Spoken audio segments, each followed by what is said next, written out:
Now, I could tell a Wisconsin joke like I did at the telco meeting, but I'm not going to do it. Shannon was on the board when I arrived at NRTC.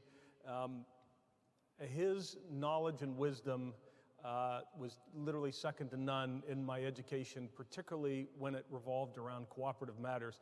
I came with what I like to think of was a little bit of telecommunications experience and very little cooperative experience.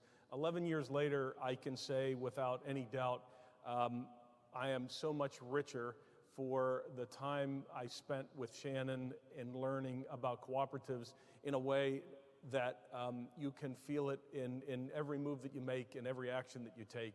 So Shannon, on behalf of the board, I won't hand you your vase and your gavel just yet so that you can come up and say a word, but on behalf of the board and staff of NRTC, as well as all of our membership, thank you for your time on the NRTC board and for your exceptional leadership as board chairman. Shannon, a truly robust and hearty thank you for the time spent.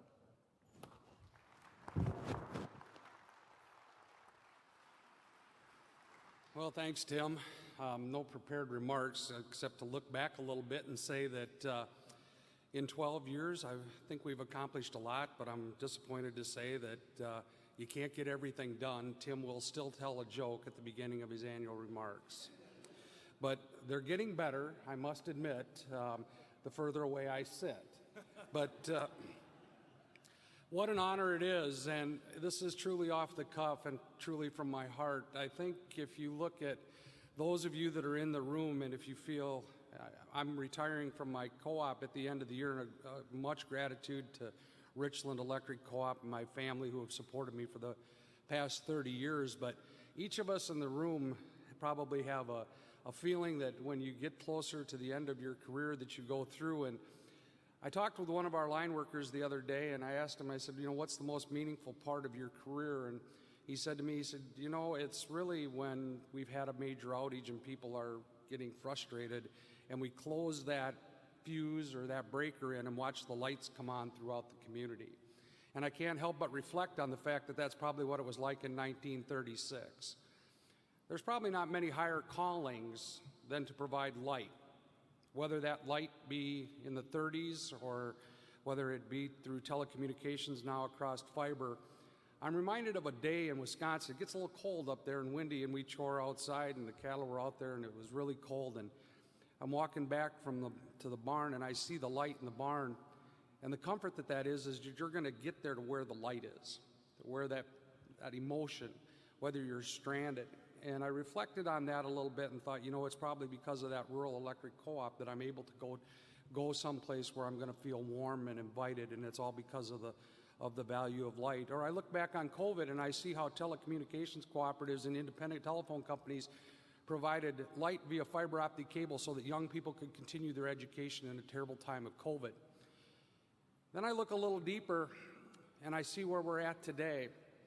And I think about the war-torn country of Ukraine and how those people must feel when there's no lights. And the very fact that if you can provide light to a country like Ukraine, how that might lift their spirits just a little bit. And I hope that we're moving to a time in America when people still look at America as providing light to the rest of the world, to be able to go and spread democracy and spread all of the hope of the American dream throughout the world. But I go even further and I turn to the scripture and I find that Jesus says he is the light and that he'll help all of us through eternity. So it truly is an honor to be able to help provide light to the world, whether that light be physical or whether that light be emotional. And for me, being part of this board and working with the people who every day, all of the staff at NRTC and the rest of the board have dedicated their life to helping you, the members, provide light to the world, I don't think there's many higher callings than that. And I can't tell you how honored I have been to be a part of that movement, not only at the rural electrics, but the telephone co-ops, and particularly here with NRTC. To Tim Bryan, to my colleagues on the board, and to particularly all of the staff that help make this thing go round every day, I am truly grateful. Thank you all for your service and for letting me be a part of it. I truly appreciate it.